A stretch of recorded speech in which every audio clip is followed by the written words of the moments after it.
a little bit more ambient temperature around maybe this weekend, whether anybody will feel like it's worth risking going for... According to the forecast for tomorrow and Sunday, Matt. Yeah, and we know how problematic that can be, as we saw on Sunday night. Full of drama and full of frustration for the Italian. As we said twice, he had to pull off the circuit with smoke coming out of that exhaust pipe, really restoring a lot of faith that he might have lost in Yamaha. There was a few cutting comments, shall we say, post-race from Frank and Morbidelli yesterday, but yeah, tough start to the weekend for the Italian. Yeah, it was interesting actually yesterday, the various TV doing anything like that again, even if he is thinking it. But let's hope he can have a trouble-free session here. The man who finished second in the world, don't forget, last year in the Moto. Part of the Petronas Yamaha garage have found something for these evening sessions in Qatar, because last weekend Morbidelli wilted. But it was in these later sessions when the temperature dropped that Morbidelli really did struggle. 55 in this session at some point. Here is Danilo Petrucci entering the pits already at the start of the session. He went out on a medium front, medium rear. On the Tech 3 KTM mission, he was inside that top 6 at his conclusion. Just needs seat time, doesn't he? And about KTM's problems with that front tyre durability, and of course how everybody on Sunday night, maybe the conditions forced their hand. Playing with Michelin Motorsport manager Piero Taramasso. Simon. Yeah, I am. Piero, I had to come and ask you because the hard works really well what you brought it here, you know, designed for in the heat of the day. The hard front is the guys who push hard or have machines that need a harder front tyre, you know, the different manufacturers. Can you explain why? Yes, the medium is different philosophy of front tyre. You know, the soft is symmetric. The center on the left is the soft compound, and on the right is the hard compound. And because it's asymmetric, it's not safe. You know, it's not the same as the symmetric one. We use the... Because it's really interesting what you're saying. Here we go. Yeah, what I say just is the medium is asymmetric tire, it's two symmetric and one asymmetric. So they feel difference, you know, in feeling. And this is disturbing a little bit the port on the right side. I remember the older medium being the tire. Another story, because that tire we never used here in Qatar. It was a medium that we used, for example, during the safety commission. I went there, Dorna was there, all the riders, they were there. Only one. Sunday night has sent social media into overdrive as we saw him rocket from 14th to 4th by the first. A little more time to try and adjust to life in MotoGP as we just get Bradl across the line. He'll go in the top 10.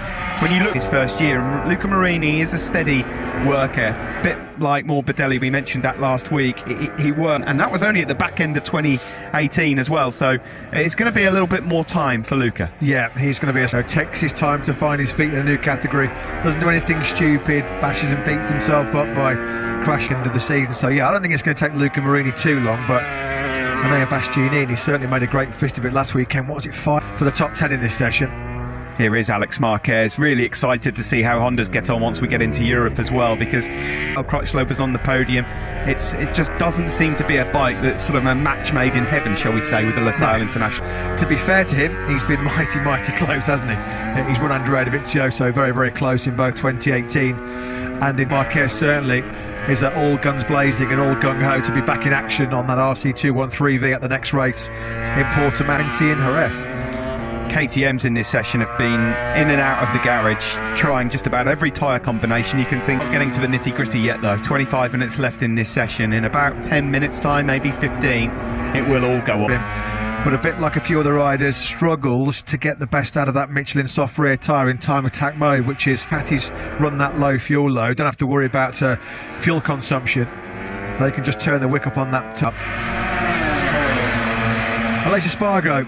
A shame that we didn't get to see that lap a few moments ago. He went into long lap penalty loop, and that's why Aleix Espargaro wasn't able to continue what looked like being potentially a P1 lap in this session. He managed to get through to the top 10 this time last week, and that was crucial. He needs to do the same again. Didn't really capitalise though, did he, Steve? No.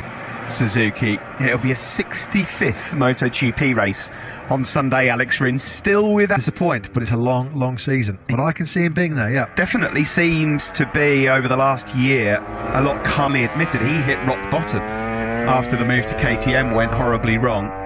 And now that he stepped away from KTM, clearly he was hating life at KTM. It was just not a match made in heaven at all. He didn't get up. So brave of him to step away, because it could have been the end of his Grand Prix career. It could, you know, or certainly in MotoGP. I mean, I think at the time, Zarco, Ducati, I wouldn't say it's a gamble because Zarco was a proven talent on the Tech 3 Yamaha.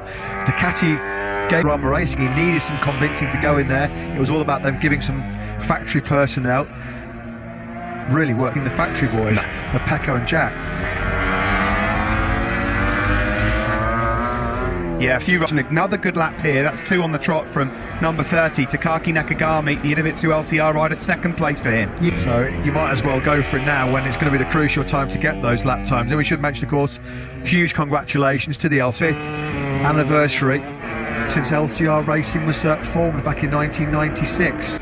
Britain's first winner in over 3 decades in Brno back in 2018. They gave Casey Stoner his big chance in MotoGP. The opening half an hour of this second practice session has been a bit of an uphill battle for Rossi. Interesting that Maverick, here is Martin, and he's got a bit of a buffer as he goes through Sector 3. Sector 3 not really a Ducati. 4-4 at this stage on a medium rear tyre. Yeah, just a bit. When Maverick's got that confidence, everything's a good point in the team launch just before the first Grand Prix of the season, where he said, sometimes I think the people behind Maverick had a bit of self-belief, which he's going to have taken from last weekend as Jorge Martin goes top, 54.056, first into the 53s tonight, 53.969. As Steve mentioned, Rins did qualify pretty well last week, and a little bit of a breather. Here is Fabio Quartararo, he's a 10th up in Sector 2. Maverick Vinales immediately switches where we are going to see some fireworks here.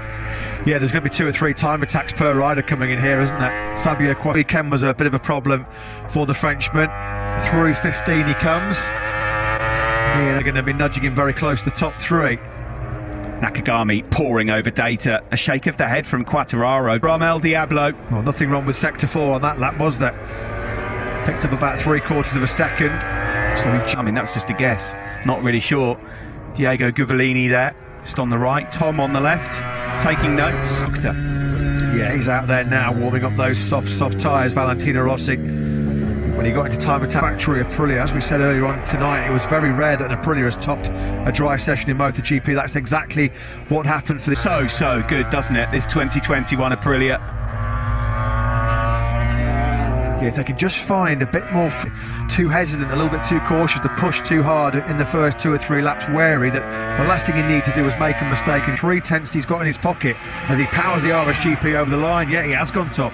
53.646. He's almost the line for Franco Morbidelli. This would be an excellent salvage job, wouldn't it? Second place, 53.699 after the day he's 2-1-2, although I don't think that's going to be good enough to get through. No, it's gone to as Q2. Well. Cancelled, Steve, for exceeding the track limit. Actually, that was on system, immediately wiping out that lap. Miller back in the groove again. We saw him fast through Sector 1 on his last circuit. Lost 3. Just loses time in. Oh, wow, a massive moment for Jack Miller. Huge moment, big moment. Rear end coming round. Looks there, Jack Miller.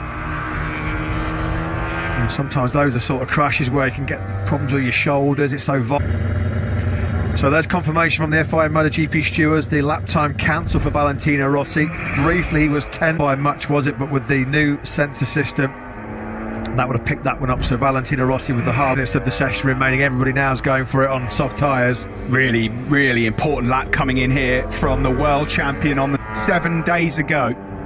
What has he got here through Sector 3? The Suzuki normally pretty strong in this 3rd sector. You could just see that Suzuki lose too much more time. 4/10 down already. His estimated P11. Brand new rubber going in again then for fresh session. Yeah, big 5 minutes as well for the world champion.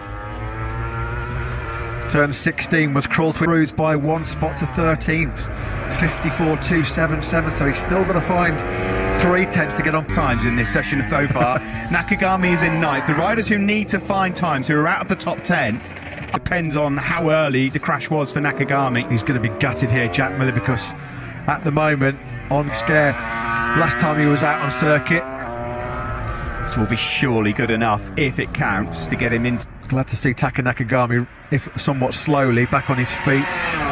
Miller does go top. It was a low 150 right in front of him. And I think he's just rolled out at turn 1 as well, so is he banking on that? Valentino Rossi on the Frenchman. Valentino Rossi at the moment dumped down to 18th place. Improvements coming on this escape.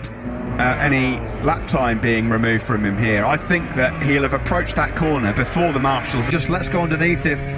It would be costly for Zarco. Maverick Vinales, wow, Squeezes in. just about squeezes in. That's provided the LFL champion. Is he going to be going into Q1 again? He needs the best fourth sector of his life here in Qatar. Another Q1 spot for Mia. And another Friday of frustration for me.